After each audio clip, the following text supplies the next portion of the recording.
Hi, everyone. Welcome to Entrepreneurship by Design with Dr. C. I'm so glad you're here with us today because we have such a creative entrepreneur with us, Jacqueline Ann.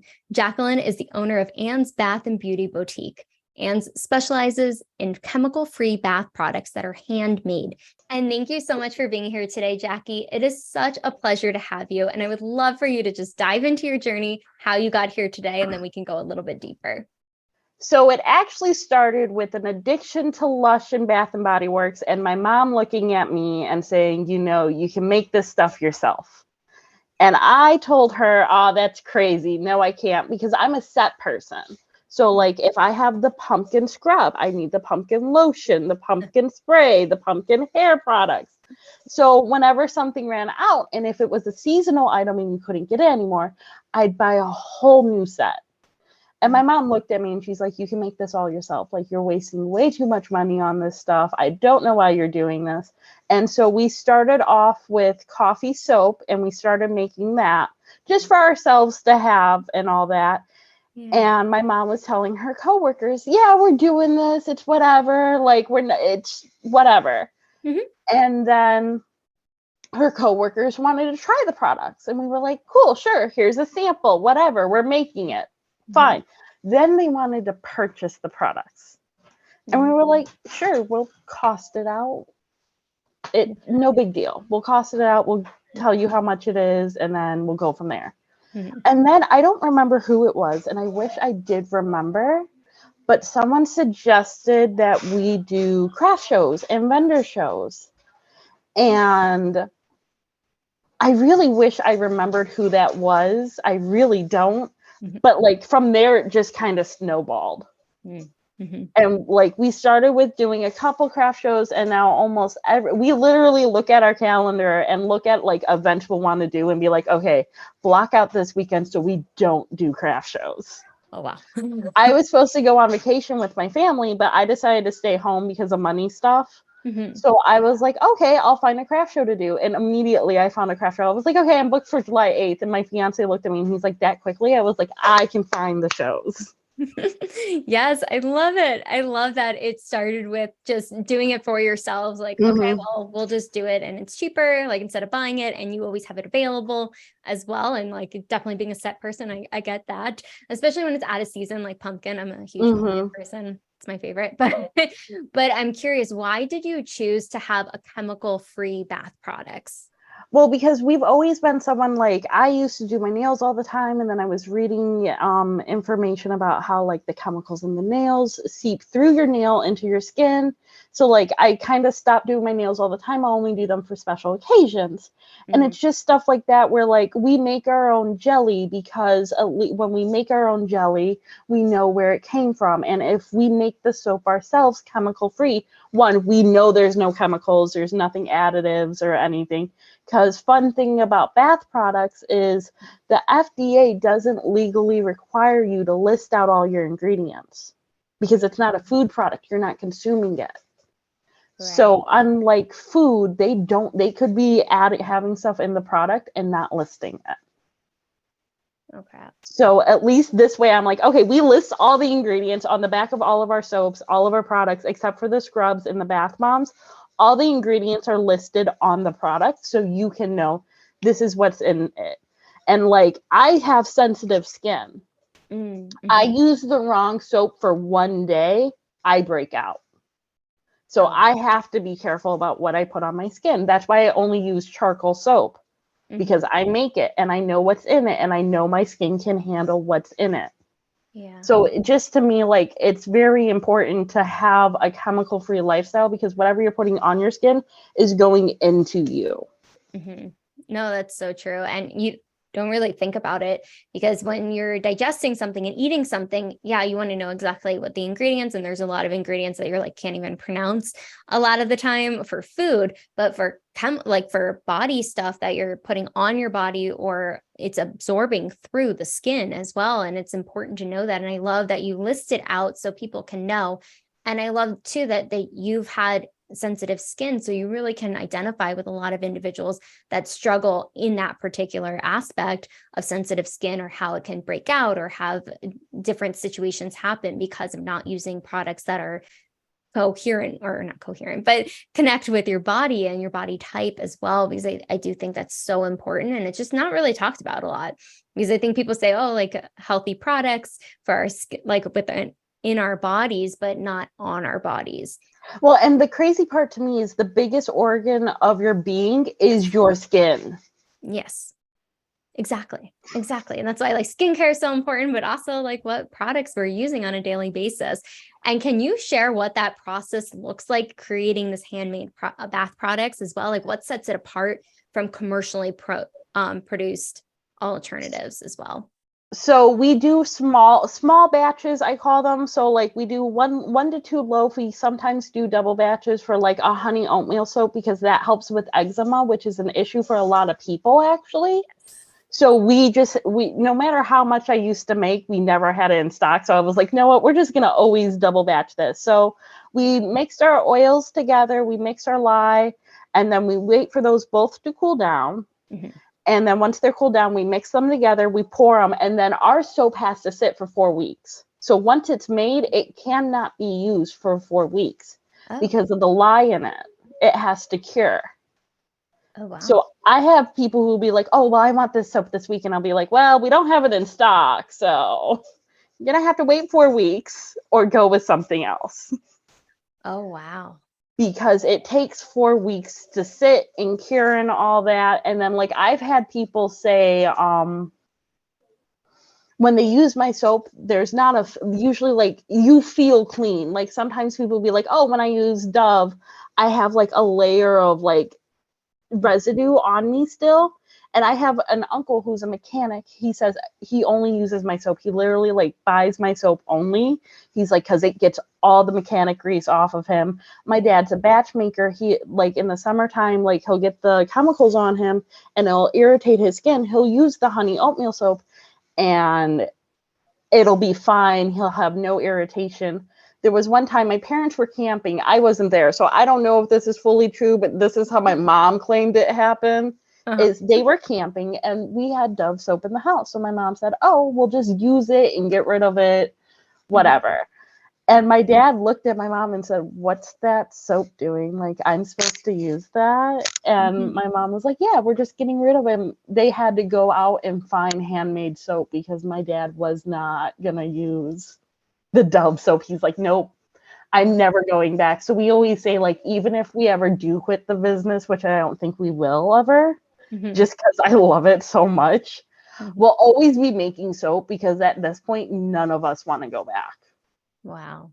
That's a powerful statement. But I think too, it's because of how it affects your skin, and it really is helpful. And especially like mechanic wise, my fiance, he really focuses in on like going on roofs, and we do solar. So sometimes he's on the roof and he'll get like that, like the sticky stuff or whatever, like it all is like black and he can't get it off his hands sometimes. So now I'm like, oh, now I know where to go.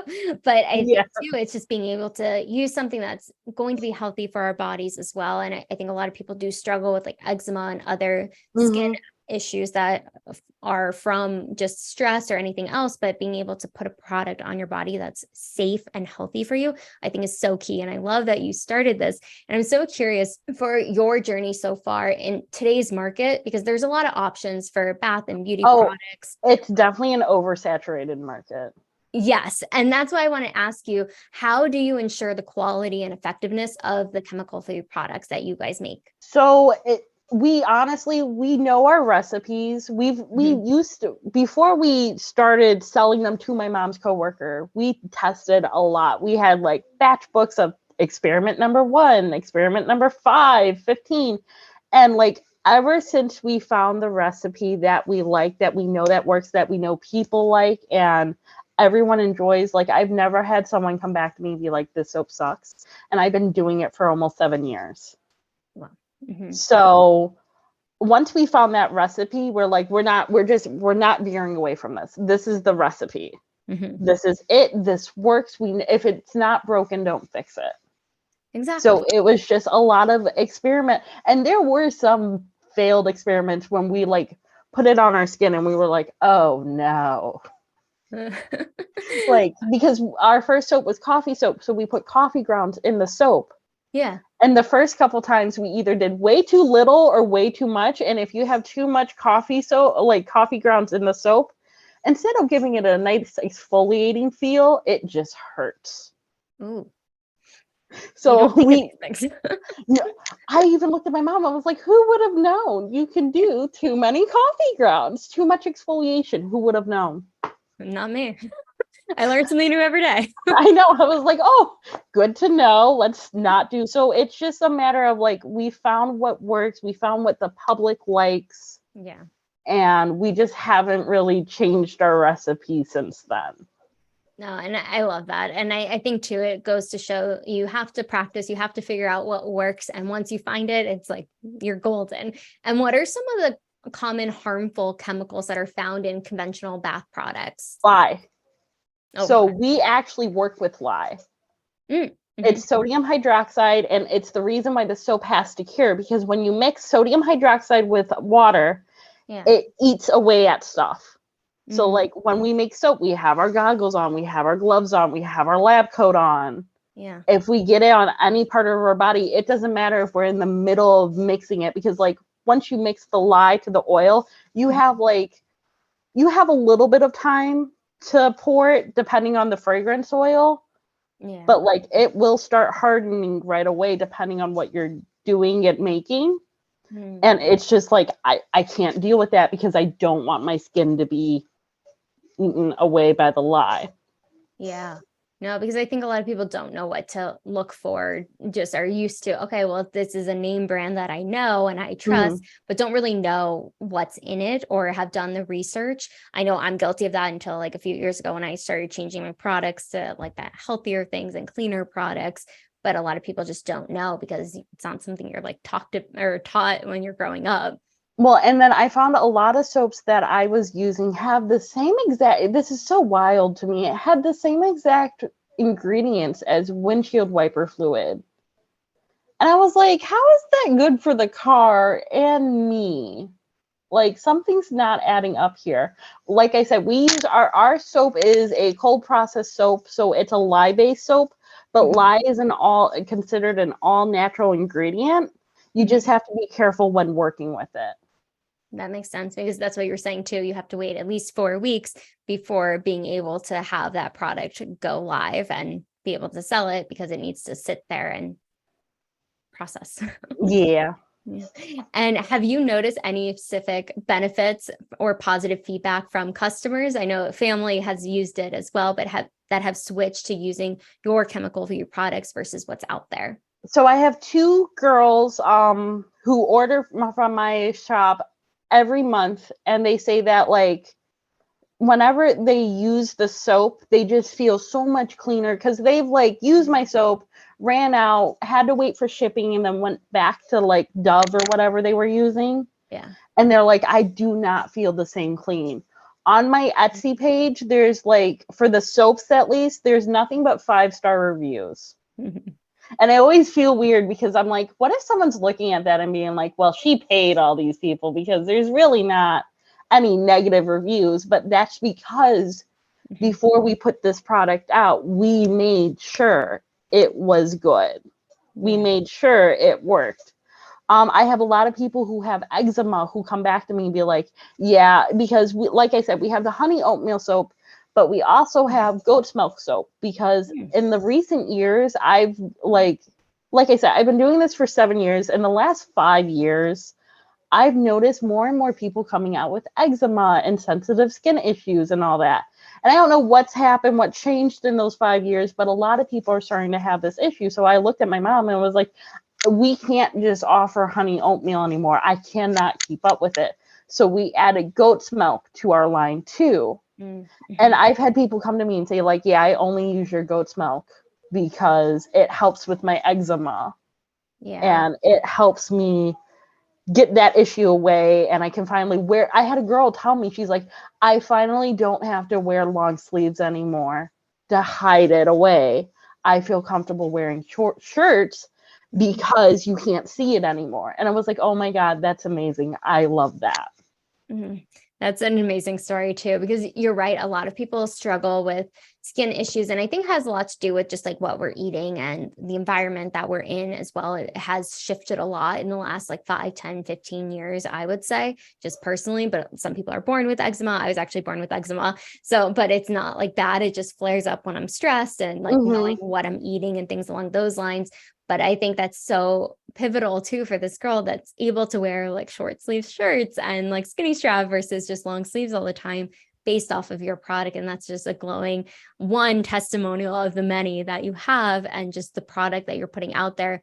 There's a lot of thought and there's a process behind it in order to make it the best it can be. And it started from just being able, your mom's comment, like make it yourself.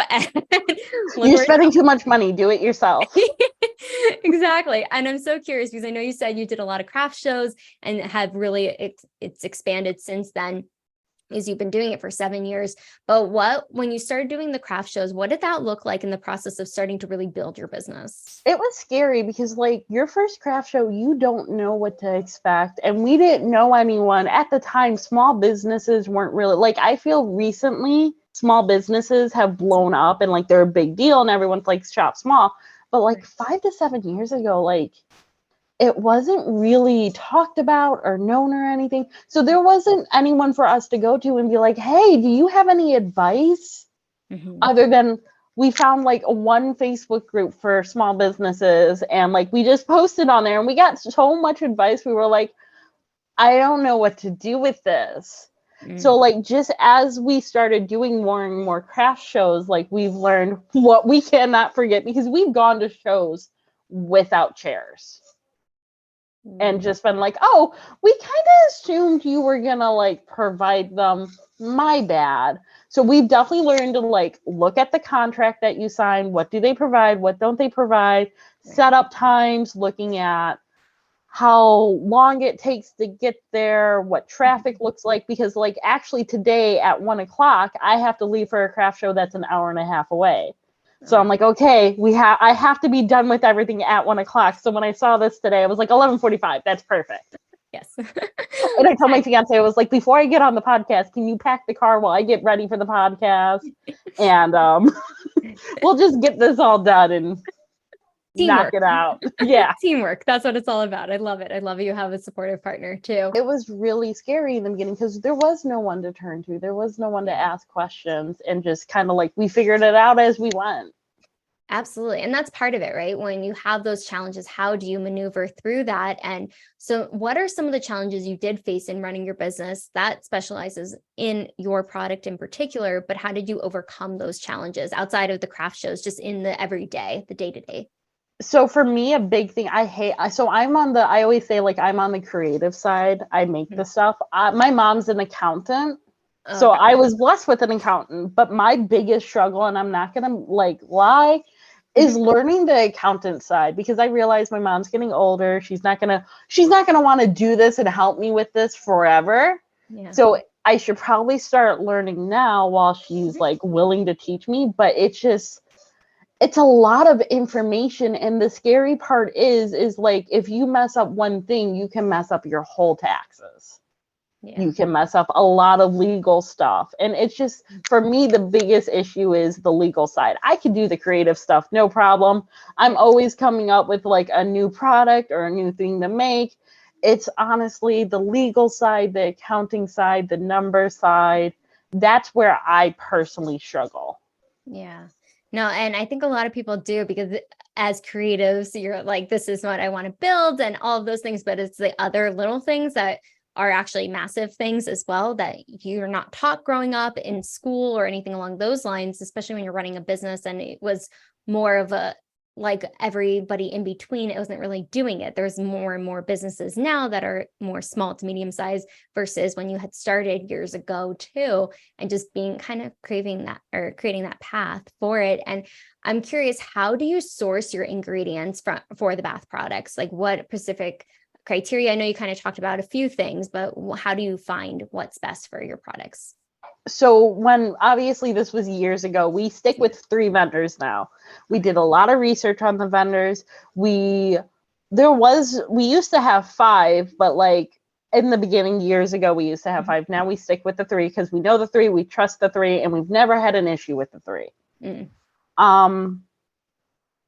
So we would just like do intensive research, look at the reviews, see what they sell, see their prices, because that's another thing is our price points are low, so everyone can buy them. So like everyone, it's $4 to $5. So if you want a self-care day, I feel like everyone should be able to afford a self-care day. And how do you do that? You have lower prices.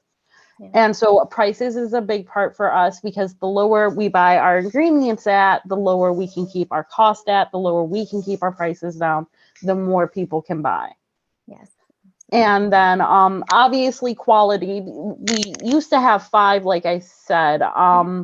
We went down to 3 because the 2, we were just like, this quality, I'm not liking it. And it's just like there's only one for our essential oils. We only order from one place.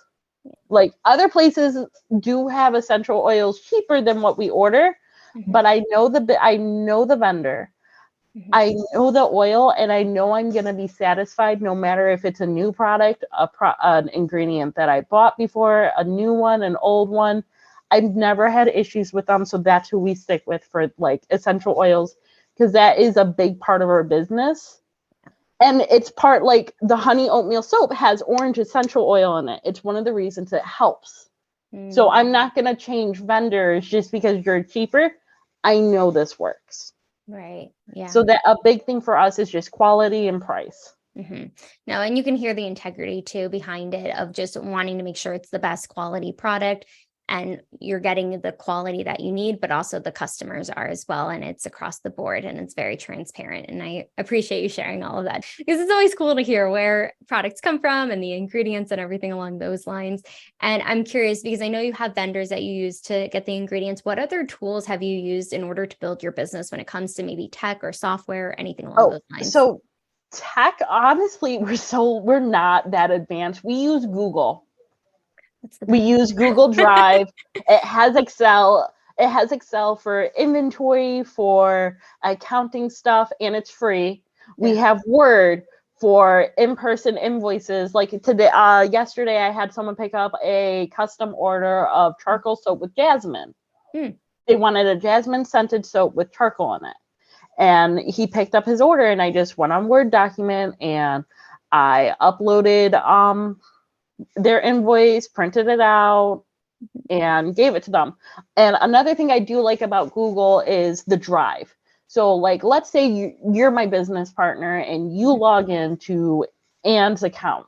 You now have access to the Drive, so you have access to our inventory, our scheduling, because we do a weekly newsletter.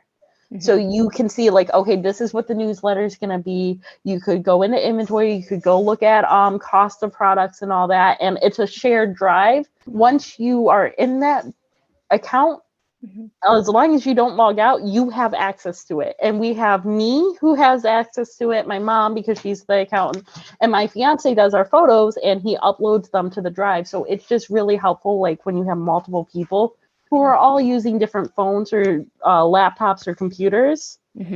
It's just really helpful to have everything in one area, so no one has to like look. And another thing I like about Google is it has a search bar at the top. So if I'm looking at for inventories, I don't have to search through all the pages. I can just type in inventory and it'll pop up. In-person order form, it'll pop up. So like, it's just very helpful when you have multiple people on your team. So you don't always have to forward them or email them or give it to them. You could just be like, it's on the Drive under this, look for it. Perfect. Makes so much easier too in life when you have everything organized in one place and everybody can access it that needs to access it. And I'm curious, because I know you've had a lot of ups and downs in the journey of entrepreneurship. What are maybe your top 1 or 2 tips that you've learned in this process? Just do it. Don't be scared. Because like, that's something I'm still like kind of learning with making content, is I used to be scared to post more than once a day. Because I was like, no one wants to be bothered. But then I was listening to a podcast. I don't remember what it was, but they said 10% of your following only sees your posts. So if you post 3 or 4 times a day, the likelihood of new people seeing it is actually extremely high. So don't be scared to post. Don't be scared to make it. Don't be scared to experiment and try. The worst that's going to happen is you're going to make something and it's not going to be purchased, and you're going to learn, hey, know what? Let's not make this ever again. We've done that with scents where we've bought scents. We've been like, oh my God, this is going to do great. And we haven't sold a single bar to this day. I'm like, oh, well, we just won't make that anymore, purchase it anymore. But that's also why, like for our case, for fragrance oils, when we're buying a new scent, we buy the smallest, usually the smallest quantity is like 2 ounces. We don't do that because it's, we need more than that. So we do up to 4 ounces because we can know if we buy it and we only buy 4 ounces. I'm sorry, this is really hard to explain for some reason. If you buy 4 ounces and it does good, you have enough to make another batch. If you buy 4 ounces and it doesn't do good, you don't have that much you're throwing away and you didn't waste that much money. That makes sense. So that's the biggest part. Like that's another big one for us is, will this scent sell? Will people like this scent? How is this going to do? Right. Yeah. No, so you're not wasting your time, your energy if it doesn't do well, but you're also not wasting a lot of product if you didn't. I think that's genius as well. And I'm really curious because I know your first name is Jacqueline. However, the name of your company is Anne's Bath and Beauty Boutique. I would love for you to share, where did the name come from? I know that's your middle name, Anne, but why did you decide on that for the name? So it's a family middle name on my mom's side. So the business used to be just me and her.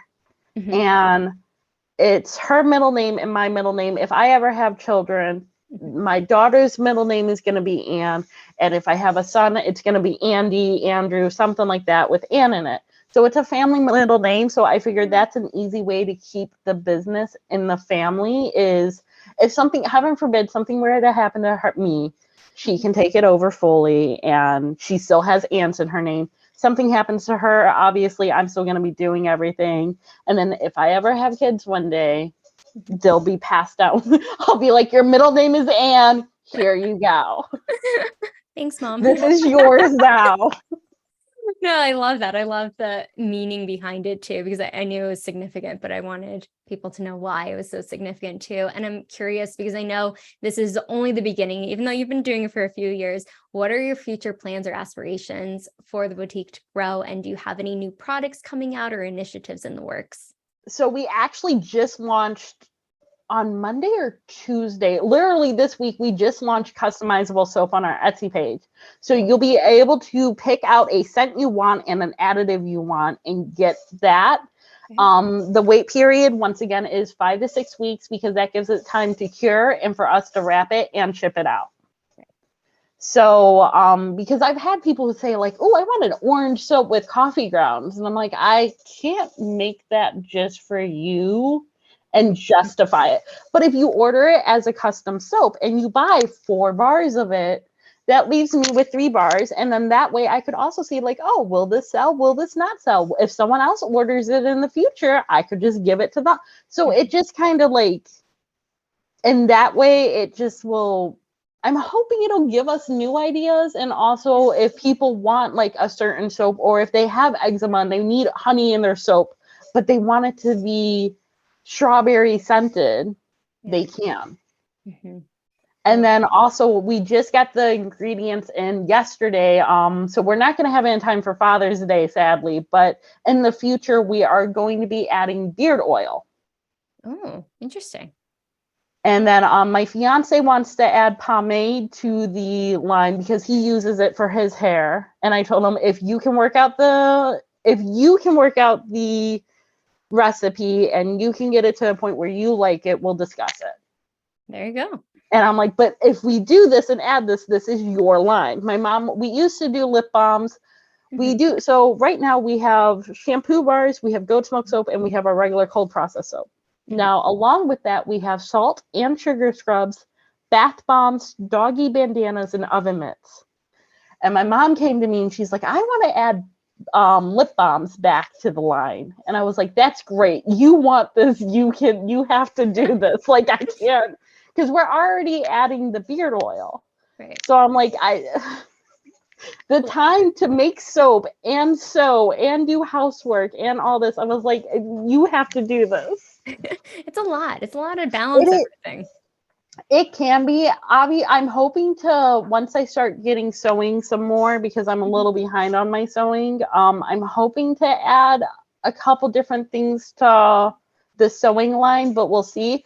But one of the reasons why it's Anne's Bath, because of the soap and the products we make, and boutique, is because the boutique leaves us open to add whatever. Yes, If absolutely. I see beard oil and I want to add it to our line, well, that just falls under the boutique part. Exactly. The doggy bandanas, that's under the boutique part.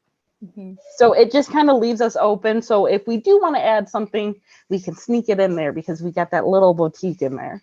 I love it. Very smart business idea. And I've just been so enjoying this conversation, Jackie, but where can people find you, find your products? We're going to link everything below in the descriptions, but if you could let us know too. So on Etsy, like I said, we did just launch our customizable soap, and I'm so very excited about that. And hopefully in the next couple weeks, we'll have the beard oil available. For Etsy, it's AN Bath and Beauty Bath. Oh God, AN Bath Beauty Boutique. It's not ANN because that name was already taken. And then like that shop's no longer open, but we still can't have it.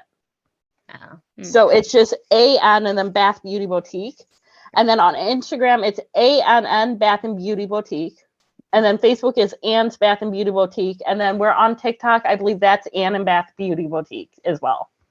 Perfect. Well, we'll definitely have all those links done underneath so you can click on them and just connect right away with Jackie. But thank you so much for coming on, sharing your beautiful energy with us, but also the amazing work you're doing on just really helping people have cleaner skin, but also healthier too, and knowing what's in that product. But thank you again for coming on today.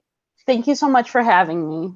Absolutely. Make sure to like, subscribe, comment below. What was the biggest takeaway from Jackie today? I'm sure she would love to see that comment, and we'll see you on the next episode.